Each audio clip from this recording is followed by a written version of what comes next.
Кыргыз тест мамлекеттик мекемесине кош келиңиздер. Мына ушул биздин мекемебиз. Биздин мекемебиздин түзүлгөнүнө быйыл 6 жыл болду. Ошол деги эле бизге келген жарандар эң биринчи бул жерге болгон буюмдардын баарын калтырышат. Анткени биздин талаптарыбыздын бирден бир ошо негизгиси эч бир буюмсуз кирүү, өздүгүн тастыктаган гана документ менен келишет. Кириңиздер.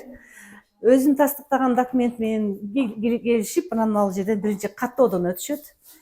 Каттоодон өтүшөт дагы, андан кийин мына келиңиздер. Бул жактан тест башталат. Атап айтсак, мына бул ачылып турган эшиктердин ар биринде компьютерлик класстар жана өзүбүздүн кызматкерлер отурган бөлмөлөр. Мына бул тактага көңүл бурдургум келип турат. Анткени эң башында эле биздин урматтуу президентибиз мына тестке келгени көрүнүп турат. Бул 20-жыл эле өзү келип, ушу тест менен таанышып, система менен таанышып, ушундай жакшынакай жыйынтык алып кетти. Жүрүңүздөр. Мына бул жакта компьютерлик класстарды көрсөтөйүн сиздерге. Ар бир компьютерлик класста мындай өзүнчө орундуктар орнотулган. Бири-бирине тоскоолдук болбош үчүн ушундай бири-биринен бөлүнүп да коюлганда, мына бул жерден карасаңыздар, бирөө жазуу ишин аткарып атат, бирөө окуу ишин аткарып атат. Айрым бири сүйлөө ишине даярданып жатат. Айтор жанакы мен айткан 4 көндүмдөр ушул жерден толугу менен текшерилет. Ушундай компьютерлик класстарыбыз 6. Ар бир компьютерлик классты бир администратор тейлейт. Алар кимдир бирөөдө суроо жаралып калса, дароо түшүндүрүп берип, техникалык жактан жардам берет.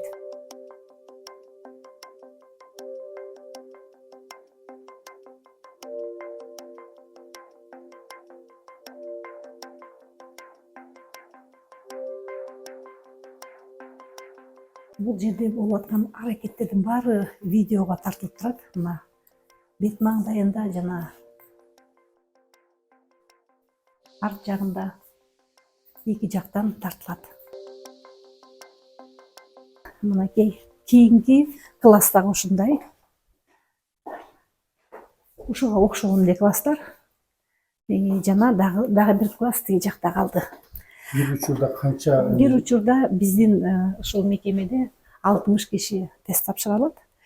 Тест 2 нөөмөттө жүрөт. Демек, күнүнө 120 адамды кабыл алууга мүмкүнчүлүгүбүз бар. Бул ошо мен отурган кабинет. Бул жерде негизги көрсөтө турган нерсе бул биздин ушу телевизордоги видео көрүнүш. Анткени бул эле жерде эмес, бүгүнкү күндө көчмө тобубуз нарын жергесинде тест алып атат. Ал жактагы көрүнүштү дагы толугу менен биз сайтка чагылып турабыз. Анткени кайсы жерде балким тартип бузушулук болуп атабы, деги эле тесттин угу кандай жүрүп жатат, ошонун баарын мен жетекчи катары көзөмөлдөп турушум керек дагы, жана бул жактан жөнгө салып турушум керек эгерде кандайдыр бир ушундай маселе жаралса дегендей.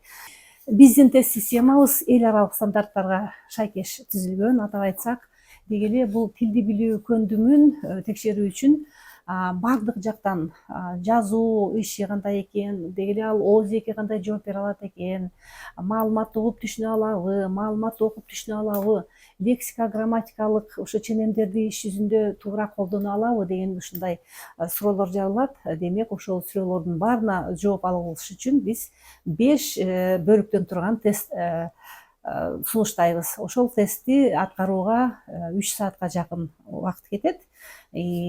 Андан кийин жыйынтыгы 1 жуманын ичинде сайтка чыгат да. Ошондой нукта жүрөт. Тестибиз бир гана ушул локалдык топ деп коебуз, отурган кеңсебизде эмес, ошондой эле Кыргызстандын бардык аймактарында да жүрүп турат. Азыр нарын жергесинде жүрүп жатат, акыркы күнү болуп атат, андан кийин бул жака келишет. Сиз айттыңыз да азыр нарында жүрөт дедиңиз да. Нарында жүрөт деген кандай? Кийин бул жака келет деп атасыз. Эмне 2 этап менен болобу, кандай жүрөт? Жакшы. Биздин деги эле ишибиз толугу менен Кыргызстанды камтууга багытталгандыктан ушул өзүбүздүн негизги кеңсебизде жакын ошо Чүй боорунда жашаган кызматкерлер деги эле тест тапшырам деп каалагандар бул жака келет, анткени ыңгайлуу албетте. Ошол эле учурда аймактарда дагы тесттен өтүү зарылчылыгы бар. Алар ошол жактагы мамлекеттик кызматкерлерге шарт түзүп берүү үчүн биздин көчмө топ ар бир аймакка барып чыгат. Азыр кезеги менен жүрүп отуруп биздин жамаатыбыздын бир бөлүгү Нарында жүрөт. Нарындагы берилген ошо буйрутмалардын баарын карап чыгып, 11 күнгө ушундай ылайыктаган болчубуз. Бүгүн акыркы 11-күн, бүгүн түштөн кийин жолго чыгышат. Азыр түшкө чейин дагы тест алышат. Көчмө топ дегенде кандай бир техникалык бир жабдыктар менен барышат, же адистер өздөрү? Туура суроо.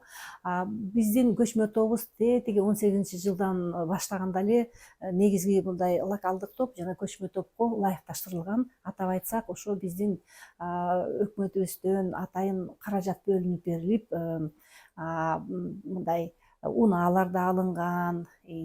Анан кийин микроавтобус, ошондой эле ошо көчмө топко барып уюштуруу үчүн сервер бул жерде болот, бирок деген компьютер толугу менен ошол жакта жабдыктар бар. Ошону машинеге салып алышып, микроавтобуска, анан кийин биздин жамаат кызматкерлерибиз отуруп алып, анан ошол жака барып тест өткөрүшөт. Мындай да кайсы бир экзамен же тест сыноо болбосун, кайсы жерде болбосун адам фактору аралашып, ушул жерде тааныш билиш болгон учурлар дагы бар да. Анан ушундай нерселерди кандай бул система негизи? Жакшы суроо болду. Бүгүнкү күндүн эң бир актуалдуу суроосу болду да, анткени акыркы убакта эмнегедир ушул аймактардан биздин өзүбүзгө эле филиал ачып койбойсуздарбы, бизге ылайык болот эле деген суроолор көп болуп атат. Анан эле биз болсо айтып атабыз, мен мисалы үчүн жетекчи катары, эч бир аймакта биздин филиал болбойт. Эгерде филиал боло турган болсо, ошол күндөн баштап тааныш, анан байке тайке деген башталат. Ал эми биздин ишибиз башынан ушундай баардык жактан каралып, ошой мындай тартипке салынгандыктан, серверибиз ушул жакта. Ал эми биздин кызматкерлер ошол жака барып, бир гана уюштуруп беришет. Уюштуруп, ошо тестти ачып беришет дагы, тест онлайн нугунда жүрөт. Анан кийин болгон жооптун баары тең биздин бияка серверге түшөт дагы. Демек, алар менен сүйлөшүп, же бирдеме жасап коюу мүмкүнчүлүгү деги эле чектетилген. Бул ушу биздин артыкчылыгыбызда баары тең электрондук уктаа жүрөт. Жакында баарыбызга маалым болгондой, мамлекеттик тилибиздин расмий макамга ээ болгонуна, мамлекеттик тил макамына ээ болгонуна 35 жыл толуп атат. Бул биз үчүн ушундай бир абдан мындай бир чоң дата дегендей. Ушул 35 жылдыкка биз кантип келдик, ошонун жүрүшүндө кандай натыйжа болду, кандай аракеттер болду, анын баарын тең эле сиздер деле коомчулукта болуп аткан иштерден баамдап жатасыздар. Биринчи ушул 12-жылга чейин кандайдыр бир ушундай жай нукта келдик эле. Албетте, ал убакта деле китептер түзүлүп, ушу методикалар иштелип чыгып, кандайдыр бир ушундай мындай тыныч нукта жүрүп атты эле. Ошол 12-жылы Кыргызстанда кыргыз тест системасы калыптана баштады. Ошол калыптоо, ошол ишти алып кетүү мага буйруду. Мен буга абдан кубанычтамын, дагы бактылуумун десем болот. Анткени деги эле эл үчүн кызмат кылуу бул чоң бакыт. Ал ар бир адамга ушундай бир чоң бир мындай жоопкерчиликтүү нерсе бериле бербейт. Анан эми ошол 12-жылы түптөлө баштаган системабыз бүгүн өзүбүздүн Кыргызстаныбызда эле эмес, ошондой эле башка өлкөлөргө да маалым болуп, Кыргызстанда электрондук система иштейт. Кыргызстанда жанагы 5 субтесттин баары тең компьютердик нукта жүрөт деген бул өзүнчө жаңылык болуп атат. Анткени эгерде мына азыр бул экранга көңүл бөлсөңүздөр, мисалы үчүн тест 5 бөлүктөн турат. Тест 5 бөлүктөн турат. Мынакей 5 бөлүктөн турганда бул лексика грамматиканы текшерүү кандай колдонулат дегендей, угуу субтести, окуу субтести, жазуу жана сүйлөө субтести. Ушул 5 деңгээлдин ичинен кайсы гана деңгээлди тандабасын колдонуучу адам, ар бир адамга 5 бөлүктөн турган тест келет. Ал эми ошо 5 бөлүктүн ичинен өзгөчө жазуу менен сүйлөөнү компьютерге киргизип койгон бул биздин Кыргызстаныбызда. Мында бир гана киргизип коюу эмес, аралыктан дистанттык текшерүү өтө баалуу, ошону айтып кетишим керек. Анткени биздин деги эле Кыргыздын ушундай айкөлдүгү дейинби, тууганчылдыгы бул жерге эч бир таасир этпейт. Эгерде кандайдыр бир мындай кагаз жүзүндө болсо, бир нерсени балким бурмалап коюу мүмкүн болот эле, жасап коюу мүмкүн болот эле. Ал эми бул биздин системага келген адамдар биринчиден купуялык номер алышат. Ошол купуялык номер өмүр бою биздин базада калат дагы. Анан кийин качан келди эле, канча мүнөт сүйлөдү эле, тургай кайсы компьютердик класста отурду эле, ошонун баары тең бизде сакталып калат дагы. Эч бир бурмалоо, эч бир ушундай мындай жасалма жол жок. Бул биздин ушу артыкчылыгыбыз. Анан жанагы жазуу менен сүйлөө иштерин дагы бизде аралыктан иштеген эксперттер текшерет. Анткени эгерде кимдир бирөө менен сүйлөшүп алган болсо дагы, мен мындай айтам, тигиндей айтам, ошону сен туура текшерип койчу деген маселе бизде жаралбайт. Анткени кимдин иши экени эч кимге белгисиз. Эксперттик баракчада бир гана үн чыгат жана бир гана текст чыгат. Ал жагын да азыр мен сиздерге көрсөтүп берип кетем. Ал эми биздин жанагы тестибиздеги жазуу субтести бар. Мына жазуу баштапкы деңгээл үчүн эң жөнөкөй суроолор берилет. Ал эми тилди эне тил катары өздөштүрүү деңгээлдеринде кандайдыр бир түшүнүктү ачып берүү, ошону ыраты менен ооз эки дагы жазуу жүзүндө да билдире алуу көндүмдөрү текшерилет. Мына бул сүйлөө субтести. Мында айтылган жооптордун баары тең экспертке мына ушундай болуп келет. Эч бир аты жөнү жок. Бизге келип тапшырган күнү да белгиленген эмес. Бир гана мына ал жерде play деген ошо эми бул эл аралык терминдечи, ушинтип баскандан кийин гана үнү чыгат дагы. Үнүн биз көрсөткөн критерийлер боюнча баарын тең жакшынакай кылып белгилеп гана коет. Кайсы жерде артыкчылыгы бар, кайсы жерде кемчилиги бар дегендей. Андан кийин аны кайра эле биздин компьютер, кайра эле биздин программа эсептеп туруп, андан кийин сайтка чыгат. Негизи бул тесттерди кимдер түзөт? Ооба, жакшы суроо. Ушул тесттерди түзүүдө дагы биринчи жылдары абдан кыйналдык. Эми аны жашырып деле болбойт. Анткени Кыргызстанда ушул тестти түзүүгө үйрөтүү, ошол тиги билим берүүнү текшерүүдө кандай ыкмаларды жасоо деген түшүнүктөр деги эле бүгүнкү күнгө чейин жок. Эч бир жогорку окуу жайда же болбосо атайын окуу жайда муну үйрөтпөйт. Андыктан ушул тест системасын түзүү үчүн мен ошо 12 жылы Россия Федерациясындагы РАНХИКС деп коет, президентке караштуу академияда өтүп, билим берүүнү башкаруу, менеджмент деген ошо башкарууда деген факультетте билим берүүнүн сапатын баалоо деген факультетте атайын окуп келип, андан кийин ушул жерден мугалимдер менен, окутуучулар менен тыгыз иштеп, аларга ушундай ыкмаларды үйрөтүп дегендей өзүмүн иштей турган, ошол жердеги ишти алып кете турган адистерди даярдоого туура келди. Бүгүнкү күнү алар тажрыйбалуу адистер. Бүгүнкү күндө мага дагы кичине жеңилдик эле болуп калды. Өтө жеңил болуп калды деп да айта албайм. Анткени ошол биздин өзүбүздүн штаттык бирдигибизде аз эле адам иштейт. 12 адам жалпы республика боюнча чоң ишти аркалап атабыз. Анан эми ушул Кудай буйруса бизге штат деле кошулат болуш керек. Бирок мындай аралыктан жалдап алуу мүмкүнчүлүгүбүз бар.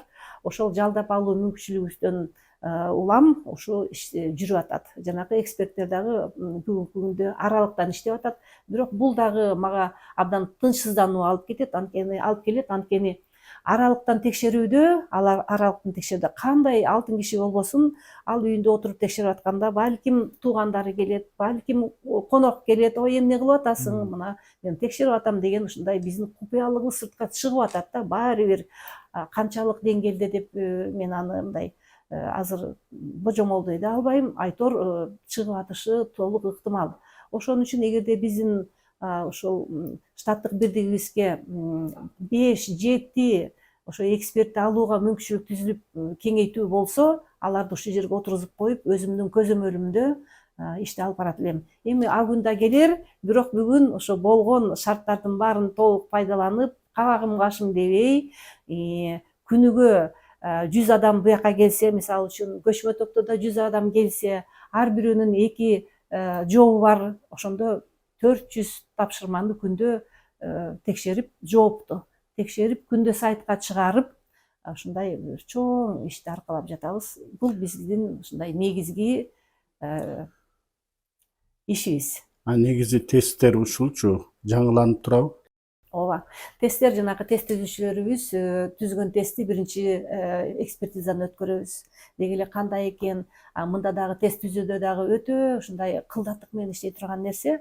Атап айтсак, бул тест деген жөн эле мындай 4 жооптун ичинен бирди тандап коюуга багытталган гана тапшырмалар эмес. Бул жерде эң негизгиси алар деңгээлдик талаптарга дал келиш керек. Эгерде биринчи деңгээлде талаптар боюнча лексикалык минимум деп коет, ошо лексикалык минимумдун чегинде жаңы үйрөнүп аткан адам 800-900 сөз билиш керек болсо, ошол лексикалык минимумдун чегинде гана биз тапшырма беришибиз керек. Бейтааныш сөздөр 1 гана пайыз болуш керек. Демек, ошол А бир деңгээлинде да тест түзүү өтө кылдаттыкты талап кылгандыктан өтө оор. Анан мында дагы лексика грамматика тесттери өзүнчө, окуунуку өзүнчө, жазуунуку өзүнчө, сүйлөөнүкү өзүнчө да. Айтор ошондой. Ошентип биринчи экспертизадан өткөрүп, андан кийин көрөбүз. Андан кийин экинчи экспертиза болот. Оңдоп түзөп кайра, андан кийин биз баамдайбыз. Психометрикалык анализ деп коет, ошондон көрсөтүп, бардык дистрактор деп коет, бардык жанагы жооптордун варианттары иштеп атабы же кайсы бир жооп такыр иштеген жокпу деп аны карайбыз да. Мисалы үчүн лексика грамматика болсо, мына жерде 4 жооп берилген, жооптун 4 варианты. Ошол жооптордун баары тең толук иштеши керек. Туура эмеси дагы толук иштеш керек. Жаңылганы дагы кандайдыр бир тең салмактуу болуш керек да. Эгерде бүтүн бардык эле адамдар туура жоопту дароо таап алса, демек ал туура эмес түзүлгөн тест болот. Көрдүңүздөрбү? Бул жакта өзүнүн ушундай бир белгилери, ыкмалары бар. Алардын баарын караш керек. Алардын баарын үйрөнүү үчүн тигинтип окууга да баруу туура келди. Манчестер магистратурасын бүтүрүүгө туура келди. Анткени билимиң болбосо, эл аралык деңгээлде түзбөсөң, анда бизди эч ким, балким өзүбүздүн ишибизде бияктан тест ала бермекпиз, бирок деген биз эл аралык айдынга чыгышыбыз керек. Ал жактан бизди таанышы керек. Бизди дагы ушундай бир ушундай туура жол экен деп бүтүнгө келген күнү гана алар бизге кандайдыр бир жаңы мүмкүнчүлүктөрдү берет. Ал мүмкүнчүлүктөр мына биздин алдыга койгон максатыбыз, ошо мүмкүнчүлүктөргө ээ болуу деген. Ал эл аралык деңгээлде кабыл алынган, буу дагы алынган 6 тилди дагы бизге ушу системабызга киргизүү. Бул жерден суроо туулушу ыктымал. Эми ал жака таанылуу эмне кыласыздар, эмне кыргыз тест ошол жака чыгабы деп. Жок. Кыргыз тилиндеги тест чыкканды айткан жокмун. Ошол эгерде биз эл аралык аккредитацияны өтүп, ошол альте деген уюмга, ассоциацияга мүчө болуп калсак, анда алар кандайдыр бир өзлөрүнүн тестин бизге берип, андан кийин ошол тесттерди биз бул жака киргизип, ал жака бара турган адамдардын баары тең ушул жерден тест алып эле, ал сертификатты, даяр сертификатты алып барышат дагы. Ал кыргыз тест системасы ушундай иштейт деп таанып, аны колдонот. Демек, өзүнүн мекенинде тест тапшырып алып, ушундай жай кетүү бул абдан жакшы. Негизи ушул азыр тест жүргүзүп аткан ушундай система башка дагы кайсы жактарда бар? Анан кайсы жердин, кайсы мамлекеттин сиздер тажрыйбасын алдыңыздар эле? Деги эле тест системасын иштеп чыгууда биз биринчиден Россия Федерациясынын тажрыйбасын алдык. Анткени алардын ушундай тажрыйбасы мол система. Алар ал убакта өздөрүнүн гана мамлекетинде эмес, деги эле жер жүзүндө орус тилден тестти уюштуруп, ушундай бир алдыңкылардан болгон система болгон. Ал эми азыр деле андан да өнүгүп атат. Ошол эле учурда Казтест деген система бар. Казакстанда казак тилин билүү деңгээлин баалоо системасы. Бул Казтесттен дагы биз алардын тажрыйбасын алып, ушундай бүгүнкү күнгө чейин кызматташып келебиз. Жана Төмөр, Түркиянын Төмөр системасы, бирок эң негизгиси бул деген жанагы англис тилинен болгон тесттер болду. Бул TOEFL дагы, IELTS дагы ошолордун баарын карап чыгып, эл аралык стандартка багыттап тестибизди түздүк. Эми жана мен сиздерге экранда өзүбүздүн жамаатыбыз отурган жердин кандай көзөмөлгө алганымды көрсөтүп кеттим эле. Ал эми бул жерде биздин тест жүрүп аткан кайсы бир классты көргүбүз келсе, байкагыбыз келсе аны карайбыз. Минтип тест администраторубуз башынан аягына чейин көзөмөлдөп, кимге кандай жардам керек техникалык жактан деп ушинтип карап турат. Анан кийин ошол эле учурда биздин региондордо жүрүп аткан тесттерди дагы биз онлайн өзүбүздүн сайтыбызга коебуз дагы. Сайтта дагы ким кааласа көрүп турса болот да. Бул нарында ушундай болуп аткан экен, мындай жерде отурган экен, китепканада отуруптур деп.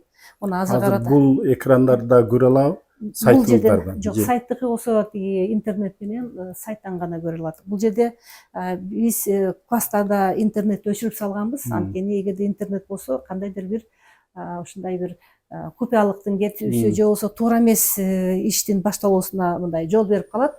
Андыктан бул жактан локалдык гана тармак менен иштейбиз. Интернетти башка жакты көрөм десе биздин сайттан гана көрсө болот да. Демек ушул тажрыйба бул системанын.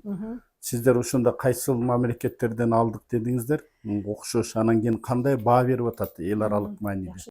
Мына бул тажрыйбаны бүтүн баарын тең компьютерге киргизип коюу тажрыйбасын эч кимден деле алган жокпуз. Ал ушундай болду. Бул деги эле мындай экен да. Башында мен билим берүү министрлигинин алдындагы улуттук тест жүргүзүү борборунда жөнөкөй методист болуп кирген элем, жана 12-жыл баштаганымда. Андан кийин ал жакта ОРТ эмес, жанагы НЦТ деген тестти бүгүнкү күнгө чейин эле алар карап келишет. Ошол жакта мен да иштедим. Ал жакта кагаз жүзүндө бланктык тесттер. Ошол бланктык тесттердин жүрүшүн көрүп, анан кийин эгерде биз мамлекеттик кызматкерлерге ушундай тест боло турган болсо, жүргүзө турган болсок, бул бланктык тест бизге жарабайт экен, ылайыксыз экен деп ошо өз иш-чара ал жамаатта макулдашып, анан кийин электрондук тестке өттүк. Анан электрондук тестке өткөндө дагы жанагы лексика, грамматика, бул окуу, угуу субтести ошол учурда эле кайсы жактан болсо да электрондук нукта жүргүзүүгө мүмкүнчүлүк бар болчу. Була оңой эле болчу. Биздин жаңылыгыбыз жанагы жазуу менен сүйлөөнү ушул жакка киргизип кой болду. Аны дагы биринчи убакта, мисалы үчүн 14-жылы биринчи тест ачканда, биз бизге алгачкы келген колдонуучуларыбызга кагаз берип эле, же болбосо диктофонду жанына коюп ушундай эле жаздырганбыз. Анан жаман болбой, жакшы көрбөй, жакшы мындай ойго мындай идея да келбейт окшойт. Ошол учурдагы бир көрүнүш эле мага такыр ушундай башка нукта алып кетүүгө түрткү болду. Ал биздин эксперттерибизди көрүп алып отурган адамдар, сиз ушул жакта иштейсизби? Эжеке, бул кандай болот деген суроолорун берип атканын көрүп калдым дагы. Анан канткенде бул алешендикти жоюшум керек, канткенде башка нукта барышым керек деп эле күнү түнү ойлогонум ошол болуп калды. Андан кийин ошо мындай кылсам деген дагы баамдоолор пайда боло баштады. Бул жерде мен ошо Кыргыз улуттук университетинде лингвистика жана жаңы маалыматтык технологиялар деген факультетте окуп калган дагы түрткү берди окшойт. Анан ойлоно баштадым, канткенде башкача нукта алып кетебиз, канткенде аралыктан текшерген болобу, мындай отуруп жазган болбойт экен деп айтор бир күнү программдык адистерди чакырып алып, мындай кылса болобу десем, жок, болбойт дейт. Мындай кылса болобу? Аны ойлонуп көрөлү. Аны ойлонуп көрсөңүздөр ушуну аткарыңыздар деп анан кийин мындай максатты, кандай болуш экен жолун баарын айтып бердим дагы. Анан ошол 21-жылы ага чейин жанагы беркиндей эле болуп жүрдү. Текшерүүбүз дагы мен өзүмдүн купулуна толбой жүрдү. Анан бара-бара жаңы тест программасын ушундай иштеп чыгып, анан азыр ушундай бир кубануу менен күндө ушу элдин мындай толугу менен мындай иш кылып ыңгайлуу экенин көрүп, ушундай баамдан өтүп атканыбызга, алардын купулуна толгондой система түзгөнүбүзгө ушундай бир сыймыктанып атабыз. Негизи ушул тестти кимдер тапшырышат? Ооба. Тестти эң биринчи бир гана мамлекеттик кызматчылар тапшырыш керек болчу. Башында мамлекеттик кызматчылардын гана мамлекеттик тилди билүү деңгээлин тапшырууга багытталган тест эле. Анан кийин бара-бара биздин Кыргызстанга келип жарандык алам деген адамдардын арасында да тест ала баштадык. Ал эми биздин мамлекетибизде 2 тил бирдей макамга ээ болгондон кийин бул жерде орус тилден да тестибиз бар. Ошо ал тестибиз азыр жарандыкты алам деген адамдарга гана иштеп атат. Бирок бул жерде дагы тилибиз конституциялык деңгээлге чыгып, жаңы максаттар пайда болгондон улам ал нерсени дагы жөнгө сала турган убакыт келди. Атап айтсак, ошо башка мамлекеттен келген адамдар биздин жарандыгыбызды алыш үчүн жок эле дегенде А1 деңгээлинде биздин кыргыз тилибизди билиш керек. Анткени расмий тилди билгендери жакшы, бирок өзүбүздүн мамлекеттик тилибизди билиш керек деген дагы талапты коюп атабыз. Бул туура деп эсептейм. Ошол эле учурда эми окуштуулук ушундай тест дагы барбы сиздерде? ооба, бар. Эң жөнөкөй, Эң жөнөкөй. Жана 5 деңгээлди азыр айтып берейин аны. Аны 3-чү колдонуучуларыбыз бул ошол илимий чөйрөгө барам деген адамдар, илимий иш жазып аткан адамдар, алар дагы өздөрүнүн ушу илимий ишинин ушундай бир максатына жараша, эгерде мамлекеттик тилден кыргыз тил боюнча жазып атса, албетте эң жогорку тил деңгээлде билиш керек. Ал эми башка бир математика же болбосо так ушундай илимий иштери болсо, андан ылдыйраак деген ченемдер киргизилди. Демек, ошо илимий изденүүчүлөрдө окуучулар да билиш керек. Окуучулардын дагы мамлекеттик тилди билүү деңгээлин текшеребиз. Студенттердин айтор күндөн күнгө биздин чөйрөбүз кеңейип атат. Ал эми өзүңүздөргө маалым болгондой, конституциялык макамга ээ болгондон бери 32-беренеде депутаттар дагы деп ушундай бир 12-14 пункттан турган тизме пайда болду. Көрдүңүздөрбү, деги эле Кыргызстанда жашаган, эмгектенген адамдар баардык чөйрөлөрдө ошо кыргыз тилин билиш керек болуп турат. Анткени кыргыз тили Кыргызстанда жаңырбаса, анда кайда жаңырат деген суроо туулат да. Мамлекеттик кызматкерлер дегенде ошону кимдер кирет, ошону айтып берсеңиз. Азыр кимдер ошо тест тапшырып атат? Мамлекеттик кызматкерлер дегенде бул деги эле реестрде көрсөтүлгөн баардык кызматкерлер, бул кенже орундагы кызматкерлери, ортоңку орундагы кызматкерлер, башкы жана ошондой эле саясий орундагы кызматкерлер, атайын кызматкер деген дагы түшүнүк бар. Айтор мамлекеттик мекемеде иштеген баардык кызматкерлер өзүнүн иш жүктөмүнө ылайык ишти кандай жүргүзүү талап кылса, ошого ылайык билиш керек. Мисалы үчүн компьютерлик адистер балким жок дегенде А2 деңгээлинде билсе, бул деле жетиштүү болот кайсы бир убакытка чейин дегендей. Айтор мунун баары тең биз мыйзам алдындагы актыларды иштеп чыгып, азыр өкмөткө бердик. Президент администрациясы да карап чыкты, ал эми министрлер кабинети дагы азыр карап чыгып, бир бүтүмгө келип кабыл алынса, ар бир кызматкерге биз атайын ушундай бир ченемдерди иштеп, ошонун дал келишин барлык жактан карап, ылайыктап чыктык. Мындай да ушул кыргыз тилинен тест тапшыруу, андан кийин бул жыйынтыктар кайда барат? Анан кандайча бул өздөрү билишет ошол тест тапшыргандарды? Анан кызматка орношом дегенде кандай таасир бериши мүмкүн, эмне өтпөй калышы мүмкүнбү? Жакшы суроо болду. Албетте, биринчиден, эгерде бул кандайдыр бир адистикке конкурс жарыяланса, анда алар сөзсүз келип ушул жактан тест тапшырып, андан кийин ошонун ичинен да ылгап ала алат да, бул ушундай жол берет. Ошол эле учурда катардагы мамлекеттик кызматкерлер бири билет, бири билбейт дегендей, алар бизге тизмесин беришет, алдын ала тизмесин көрүп, анан кийин бул жактан купуялык номер ачып туруп, анан кийин биз тестти бияктан уюштуруп беребиз. Андан кийин ошол мекеменин суранышы боюнча биз тизменин деги эле жыйынтыкты ачыктап беребиз да. Баланчаев баланча муну өттү, мындан өтпөй калды деп, анан кийин ошол мекеменин жетекчилигине ошондой расмий кат аркылуу гана, анткени биздин мекемебиздин эң бир ушундай талаптарынын максатынын бири бул купуялыкты сактоо. Эгерде телефондон бирөө чалып эле Баланчаев баланчанын тайкеси байкеси болом, кандай өттү деп сурап койсо биз ага бербейбиз. Адам өзү гана биздин сайттан, мен анда көрсөтүп берейин, биздин сайттан өзү гана карап билиши керек. Анан кийин Өзү гана дегенде кандайдыр бир код берилип ооба, алат. ошо бизге тестке келип атканда ар бир адамга жеке тигиндей купуялык номер беребиз да. Анан кийин купуялык номер бергенде мына тест жыйынтыктары деп турат, көрдүңүздөр, тест жыйынтыктары деп турат. Ошо тест жыйынтыктарын ачканда 24-жыл мынакей, азыркы жыл. Анан бул жактан дагы сентябрь айы, азыр сентябрдын 9-нан 11-ине чейин мына кайра тапшыргандар бул жака чыкты. Бүгүн 18-сентябрь болуп атат.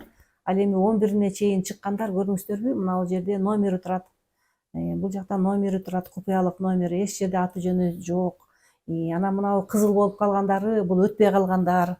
Көрдүңүздөрбү? Биринчи тапта ал ар бир тест тапшыруучу өзү карап, анан кийин жыйынтыгы менен таанышат. Ал эми кайсы бир күндөн кийин мекеме биздин кызматкерлердин жыйынтыктарын бериңиздер десе, анда биз расмий ушундай эле тизме менен аларга жөнөтөбүз. Бирок ал жерде мына купуялык номердин ордуна алардын аты жөнү болот.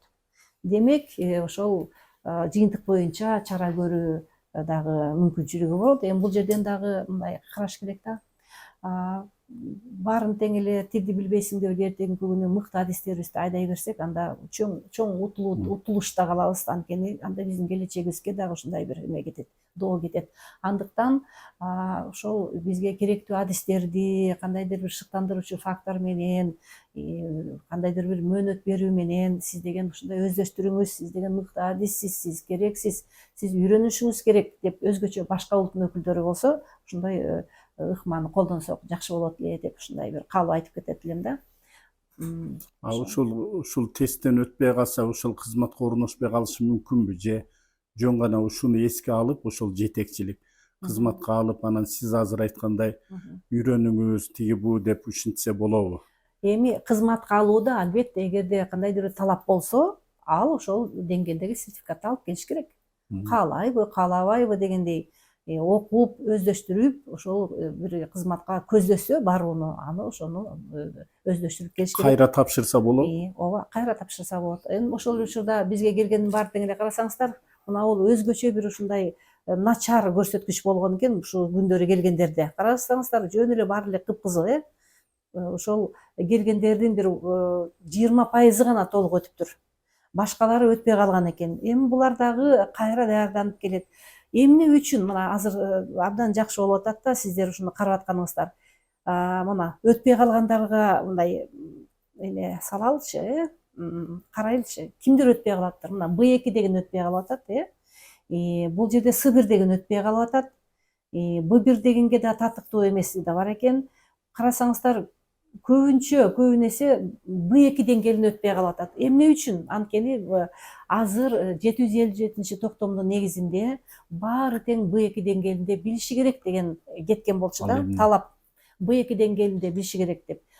Анан ошондуктан мекемелерде быйыл B2 болбосоң жумуштан кетесиң деген эмени коюп атышат. B2 деген кандай? Деген ушундай тартипти киргизип атышат да. Ал кандай, мындай сүйлөө, түшүнүү кандай тест? Мына бизде 5 деңгээл бар, A1 деңгээли бул элементардык тиги баштапкы кадам. Бул экөө башка улуттун өкүлдөрүнүкү деп койсок болот. Ортоңку деңгээл ылдыйкылардын мыктысы, өздөштүрүп калганы. Ал эми тилди, эне тили катары өздөштүрүп жаткан адамдардын мындай начар билгени болот да, B1 деңгээли.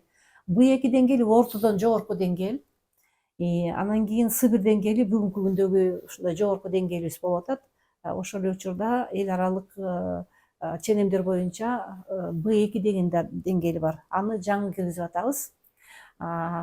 Демек, B2 деңгээли тилди, эне тили катары өздөштүрүүнүн баштапкы деңгээли да.